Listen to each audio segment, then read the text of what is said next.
Hi guys, for today's video, weekend dito guys, kaya yan, naisipan na naman namin gumala as usual dahil maganda ang araw. Pag maganda talaga ang araw, hindi talaga namin pinapalagpas na hindi kami makalabas guys kahit pa may bata.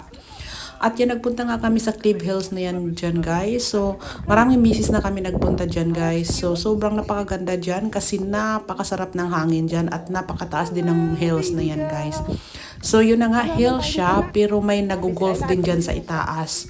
So, sobrang ganda dyan guys. Pag gusto mong mag-relax, maglakad kayong pamilya, at mag-picnic, pwede din dyan. Pero kung hindi pwede yung mga paa nyo, mag-stay at home na lang talaga kayo kasi aakyatin nyo yan dyan. Mataas yun guys. So, kahit pa naman si Luella pa yung anak ko guys, umaakyat na talaga kami ng bundok dito kasi napakaganda talaga pag umakyat ka sa bundok. Pero mga bundok dito guys is sobrang tataas talaga nila at makikita mo yung mga view. So, yun naman pag hills na nga siya, pero pagdating naman sa itaas, patag talaga siya guys. So, napakaganda tingnan kasi makikita mo yung view ng whole town talaga. At saka, mas sa itaas ng Bukirin, may mga ship din siya dyan. Kaya minsan may makikita kang parang mga tai-tai dyan guys. Sorry for the word, pero yung mga ibs-ibs dyan guys, ng mga ship. So, nandyan din siya. Marami siya dyan na makikita mo. So, ang ikinaganda lang dyan guys, kasi pag maganda ang araw, marirelax ka talaga dyan, malilimutan mo yung mga problema mo dyan guys. Ayan yung parking area pala na yan.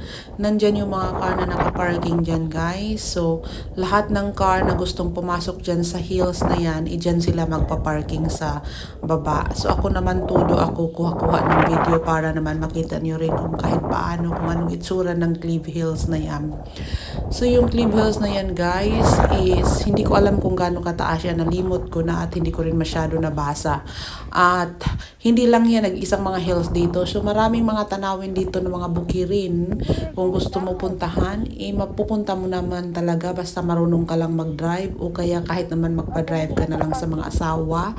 Yun, okay lang din yun. So, lahat ng mga hills dito kahit malayo, kaya mong puntahan dahil wala namang imposible pag ginusto. Ika nga, pag ginusto, may paraan. Pag ayaw, maraming dahilan. Charot. Sobrang lakas talaga ng hangin dyan guys. At hanggang dito na lang muna tayo. Maraming salamat. Please don't forget to share guys my video. Thank you very much. Bye!